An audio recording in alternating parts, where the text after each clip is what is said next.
Queridos irmãos, queridas irmãs, é muito frequente que nós, quando vemos algumas situações das nossas comunidades cristãs, nas nossas paróquias, nos nossos grupos, nos nossos movimentos, realidades que nos deixam um pouco incomodados, porque, enfim, às vezes há algumas disputas, às vezes há situações de tensão, às vezes há incompreensões, inclusive brigas, dissensões. A gente tem, talvez, a tentação de olhar para o passado e imaginar, no início não era assim. A igreja era perfeita, as comunidades eram cheias de fé, todo mundo andava de acordo, todos tinham o mesmo ideal e tudo andava bem. Queridos irmãos, queridas irmãs, a primeira leitura de hoje nos mostra que, desde o início, a igreja teve que enfrentar uma realidade que faz parte da nossa existência, porque somos homens. E nós, homens, temos um conhecimento limitado, cada um de nós tem uma liberdade, cada um de nós tem uma vontade, e, às vezes, encontrar um equilíbrio entre as opiniões, entre as tendências, entre as sensibilidades, não é fácil. E vimos isso claramente nos Atos dos Apóstolos hoje. Como chegou um grupo que tinha origem entre os fariseus, mas que tinham se convertido ao cristianismo e que estavam convencidos pela sensibilidade deles, pela piedade que eles tinham, daquela experiência de fé que tinham tido, que era necessário aos pagãos que se convertiam ao cristianismo que fossem circuncidados, como passava com todos os judeus, e que cumprissem todas as normas da lei de Moisés. Não faziam isso porque eram malvados, faziam isso porque eles estavam convencidos que era a coisa certa, que era o que Deus queria.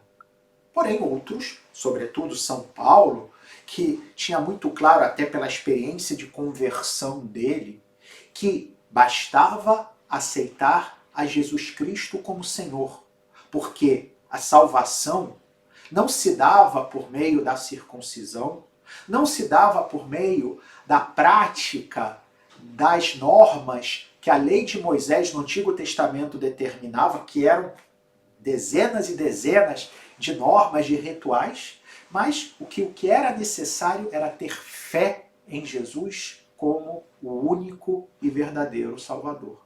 Isso trouxe uma tensão no seio da comunidade.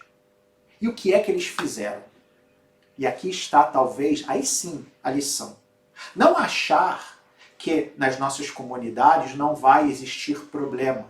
Mas ainda, podemos ir até mais especificamente, dentro de nossas casas, dentro da nossa família.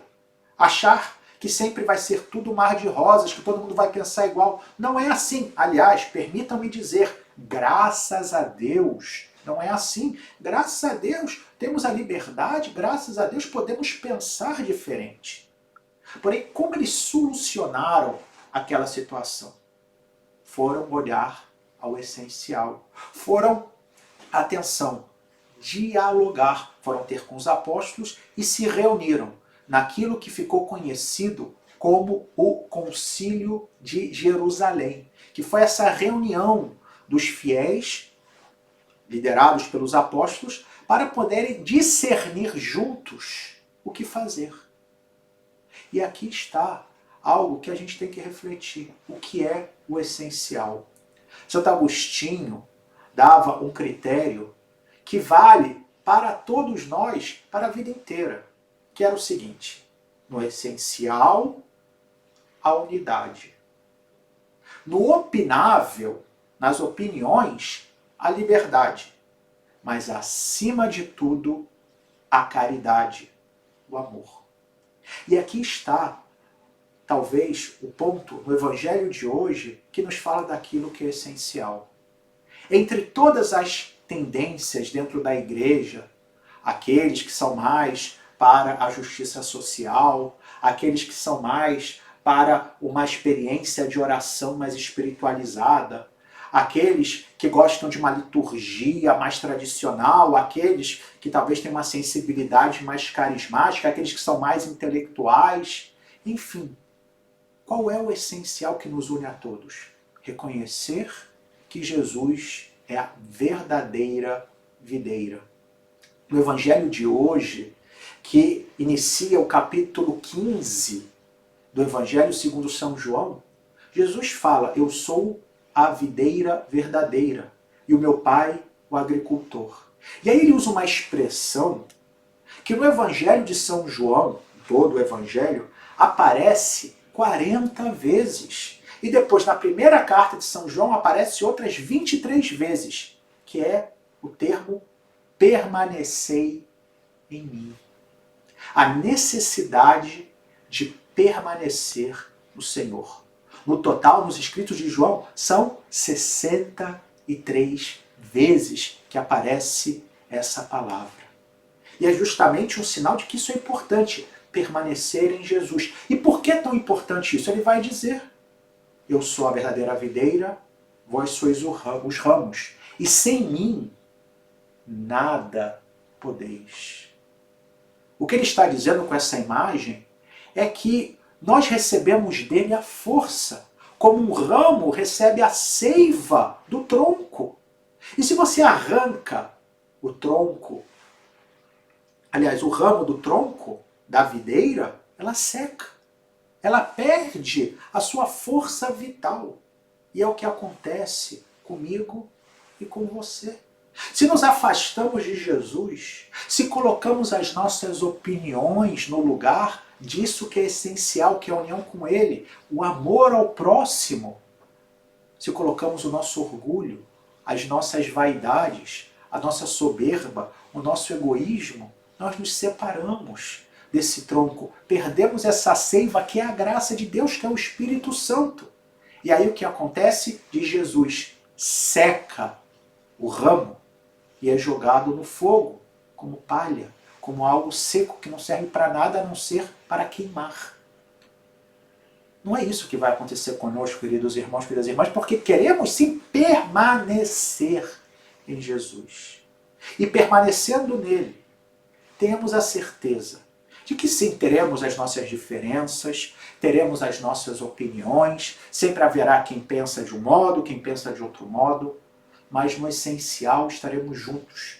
E cantaremos todos juntos, cheios de convicção, como o Salmo responsorial de hoje nos convidava. O Salmo 121, que dizia: que alegria quando me disseram, vamos à casa do Senhor.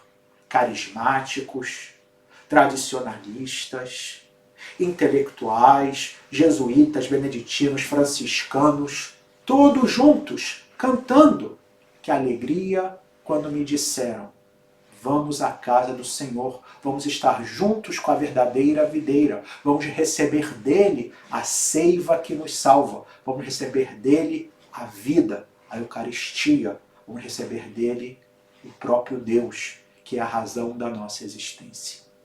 E que Nossa Senhora, que é a mãe de todos nós, que em Fátima nos chamou também a que estivéssemos unidos. Aquela figura que é o sinal de unidade entre os fiéis cristãos na Terra, que é o Papa. Que nós possamos também, então, hoje rezar pelo Papa, que é o sinal de unidade. Que todas essas nossas sensibilidades, as nossas diferenças encontram do Papa, nosso Pai comum aqui na Terra. E com ela, com Nossa Senhora, nossa Mãe no céu, possamos caminhar juntos cantando. Que alegria quando me disseram, vamos à casa do Senhor.